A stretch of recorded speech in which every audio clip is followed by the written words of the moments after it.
Hello, welcome and welcome back to my channel. It's your girl Vivian, aka African Princess, and I don't even know where to start from. I know I have been away for many weeks, but I'm back now. I've just been running up and down. I've been a little bit busy with work and other stuff. So how have you been, you guys? Like, how have you been? And for the new subscribers, welcome to my channel. For the returnees, you're always welcome back. And in today's video, I'm going to talk a few things that you should consider if you want to move to Sweden. For those who don't know, I've been living in Sweden for quite a while. Okay, it's almost 7 years, and I can't believe I just came yesterday, and I was actually a teenager by then. But now I'm not a teenager anymore. So it's been almost 7 years. It's gonna be 7 years in a few months.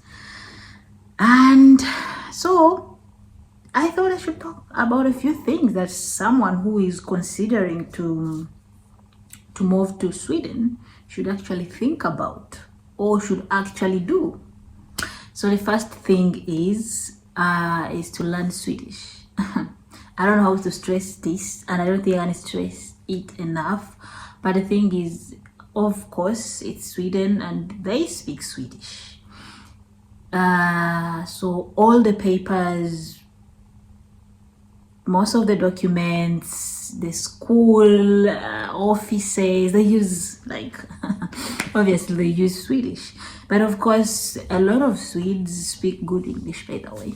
They do speak good English, although some of them don't think that they actually speak good English, but they do. They do speak good English. So you can still move or walk around with no problem if you speak English. But then Swedish will come in handy, so you can always have this little conversation with locals, and it'll be easier for you to go and buy things that you want, because all the packages, all the packagings, all the brands and everything, the branding, the writings are in Swedish. And then you don't need to come when you're already fluent. Duh. It takes a little bit of time to be fluent, but then you can just learn basic Swedish, like, those few words to help you to engage in small conversations. Yeah, because if you don't know Swedish and you have appointments with any agency, most of the times they book for you a translator or an interpreter. But then if you do English, then I don't think that is actually needed. So it depends. Are you fluent in English? Then it's a little bit easier. You don't know English, maybe start to learn basic Swedish. It will help you. Yes. Another thing that I think you should consider is Sweden is very cold, especially during winter season. It's a very cold country. The winters are very cold and dark. During winter, there's some days that we don't even see sun, and if you see sun, it's for very few hours. So it's always dark and cold. So it's very important that you pack all your warm clothes, those warm clothes, your hoodies and everything. And then of course when you reach here, it will be important to buy good shoes for winter, a good and thick jacket, jeans, good stockings. Oh my god, your legs are gonna freeze, so you should be ready for that. Yeah, but of course sometimes I just choose to focus on the beauty of the winter, because everything is white, there is snow and there are so many activities that people do during winter season. So at least it's cold, but then there are so many activities you can do outdoors during winter. But for me, I am an indoor person, so I'm always inside during winter. The only thing that take me outside is to shop for food or to go to work. If I am free, I have no work, and I have enough food in my house, then I'm not going anywhere. I don't participate like in any of those winter's activities. I don't. Yeah, I don't. Another thing that you should consider if you're going to come, and this goes to Africans, I know, and I'm also guilty of this, we don't keep time. Like, it's in our nature. We don't. Like, most of us don't keep time. And Swedes are very serious when it comes to time, and it's considered like to be disrespectful if you don't come in time, and it will actually get you in a lot of trouble if you don't come or go in time where you're supposed to go. Let's say you have an appointment with your doctor, you confirm that you're going to come at 10 a.m. then you should be there by 10 a.m. because if you're late, actually sometimes I remember I had an appointment and I was late like 10 minutes. And guess what? We had to rebook. And by the way, you still pay. You pay for that appointment. You still pay for that appointment even if you didn't come. You will have to pay and then you have to rebook. And it's not a good thing now. It's not too much money, but if you keep getting, those fines every time, it's not good though. It will not be good for your pocket. So always come in time, and it actually doesn't matter who you're meeting, even if it's an informal meeting, let's say with the friends, the co-workers, you planned to go somewhere, just please show up in time. Yeah, try your best to show up in time. It's very, very, very important. Another thing that you should have in mind is that here in Sweden, we have long queues. It could be physical queues or digital queues where it's first come, first serve. You will see, like, when you're going to enter in a bus, then there is always a queue. Like, we stand in the line and enter. So there's no need to, I want to enter first. It's who came there first that enters first. And it's like more of a discipline that they have, that they always make queues. Is it in supermarket? It's a queue, and I've never seen anyone having a problem with being in the queue, like being on the line. Like, I've never seen any problem, and it works really well for all of us, that you won't stand for too long, because if you reach there first, then you'll be attended to first. Do you wanna see a doctor, or do you wanna go at a specific office or agency to meet them? Then you have to book time, meaning the one who booked before you will have an appointment before you. So it's just common sense. So there's a lot of queues. Like, you might want to meet a doctor and you book an appointment and they tell you, can you come in like 2 weeks? So meaning they have a lot of appointments with other people, so you'll just be there in the queue. Yeah. Another thing to consider is reusing the shopping bags or the plastic bags, because I don't know, for some reason the price of the bags have gone high and high.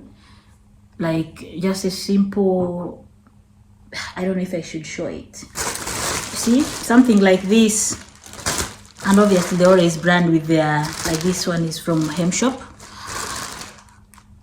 It's around, I think it's 7 Swedish crowns, and then it's strong, you can use it a few times. And then there's this one. These ones are always stronger.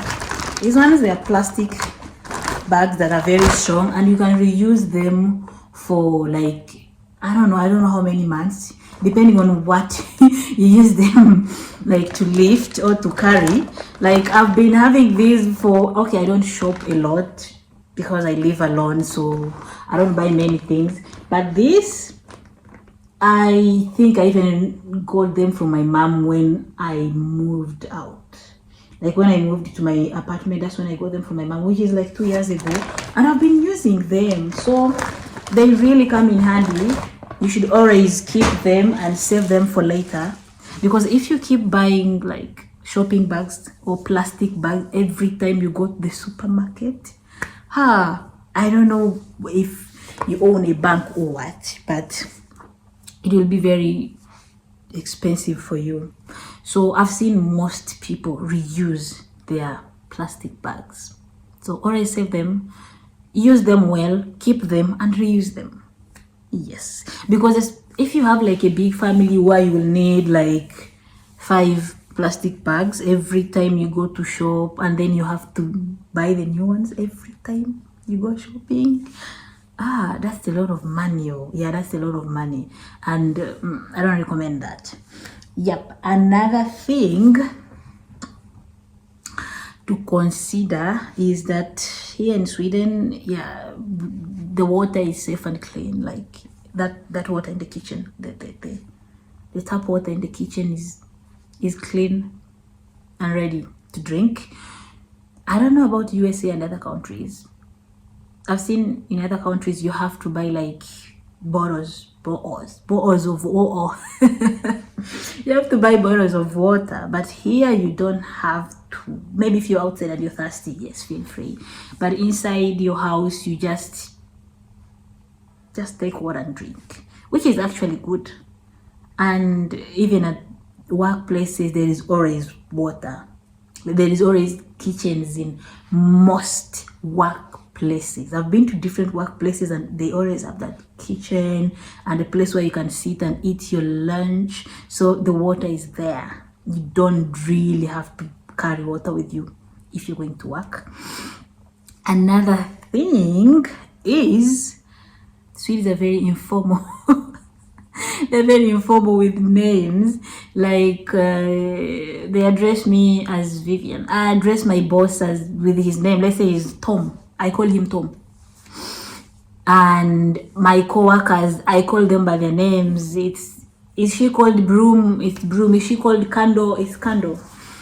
We don't have Mr., Mrs., Miss. They don't use that. I know the first time when I came and I was in class and we had our teacher called Marie and everyone was calling her Marie, and I was like, what is this? Because it was my first time and no one had ever told me that that you just call them by their names. Because where I come from, I went to school in Uganda and we call our teacher, you can say teacher so and so, like you can say teacher Michael or Madam Vivian. That's how we used to address them. In other country, they say uncle, auntie. Okay, those things don't work here. Like they don't put titles on people's names. You're gonna meet your doctor. Let's say it's Dr. Robert. Let's call him Robert. It's Dr. Robert. And then you say, maybe you come in and you're like, oh, hi. Hi, Robert. You don't say hi, Mr. Robert, or hi, Dr. Robert. You just address them with their name. But then they're very respectful when it comes to name. They want to call you by the name that you want them to call you. Let's say you have 2 names. They ask you which name you want to be addressed with. And then they always try their best to pronounce it in the correct way, like to pronounce it the way how you pronounce it. Let's say if they call you or they mispronounce it and you just laugh, they be like, oh, maybe how do you pronounce it? So they learn until they pronounce it the way how you want them to pronounce it, which is actually good. So when you're coming here and you have your PhD, you are Dr. So-and-so. So when you come here, don't be surprised. Everyone will call you by your name. If you're Tom, they call you Tom. You're William, they'll call you William. There's no Mr., there's no Mrs. And okay, and another thing, which is the last thing I want to talk about, is something called Systembolaget, which is the shops. I think they are regulated by the government. They're the shops that sell alcohol. It's only there that you can buy alcohol. And here in Sweden, for you to buy alcohol or take alcohol, I think you have to be of 21 age. And you can't find alcohol in any other Swedish supermarkets. No, it's only on those specific shops. And if you go there and you maybe look a little bit younger, they will ask for your ID card so that they can confirm that you are of age to buy or consume alcohol. And for some reasons, they make alcohol super expensive. It's expensive. Alcohol is quite expensive. But then it doesn't stop Swedes from drinking. Oh my God, Swedes drink a lot. They do. They love their alcohol. They do. Yeah, so that is it for those viewers who live in Sweden, I'm very sure there are so many things that I left out. You can comment them down in the comment section below. Don't forget to like, comment, and share. Are you planning to come to Sweden? You can consult me. Like, I'm not an expert, by the way, but you can ask me a few questions about moving or living in Sweden. Thank you so much for watching. See you in the next video. Bye.